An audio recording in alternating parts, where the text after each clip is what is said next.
Hello, Montecito. This article was recently published in the Montecito Journal, and I wanted to provide some additional context.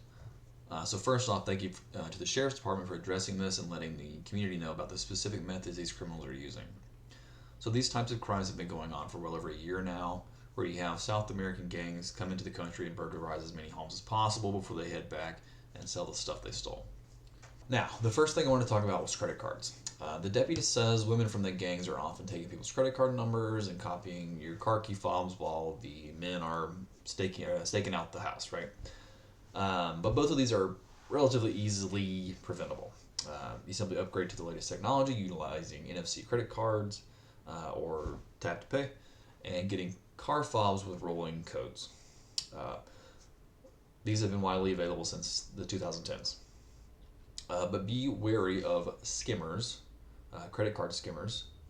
Those can still extract data, and they're planted on the POS or point of sale terminal. So when you go to tap to pay, that's where the devices could potentially be. Relay attacks on car key fobs are also possible. This is where criminals will use a strong antenna to receive the code transmitted by your car key fob, and then they'll place a transmitter by the vehicle they're targeting, and it'll relay the code from the car key fob to the vehicle, which will allow them to then open and start the vehicle. In either case, credit card or car key fob, a Faraday bag will block any kind of frequency from emanating from the bag. So this will keep that device safe. Either way, best practice is to keep your car key fob as far away as possible from the exterior of your home, building, or wherever you are. This will prevent the relay attacks, given the building is big enough. The next item that was mentioned, the criminals are using jammers. Jammers do not work on wired devices. So your wireless security system is susceptible to jamming. Easy fix, get a wired system.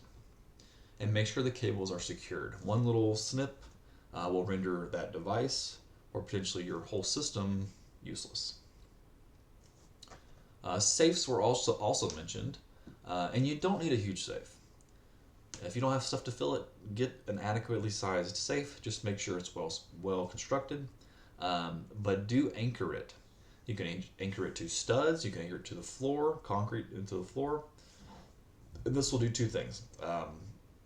This will increase the time to access the safe, or outright prevent them from tampering with it at all. Because if they can't extract it, they're likely not going to get into it in a timely manner either. And their whole goal is to get in and out as fast as possible. Now, the article does mention flock cameras quite a bit.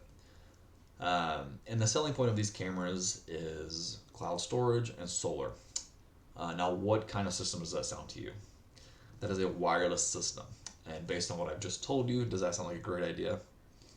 So don't buy these for your home. There are much better options, including ones that are subscription based.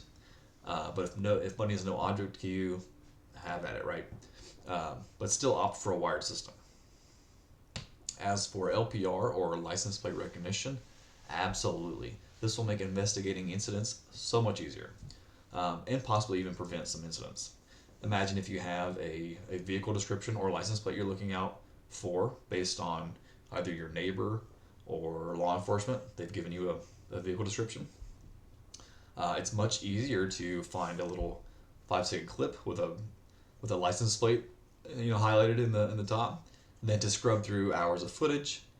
And that's not likely to happen unless you have a dedicated security team, right? I would take it a stretch further and opt for additional analytics such as facial recognition, vehicle detection, and smart recording search. Now, I hope you found this video helpful. If there's any questions, I'm always glad to help. Don't hesitate to reach out. Thank you.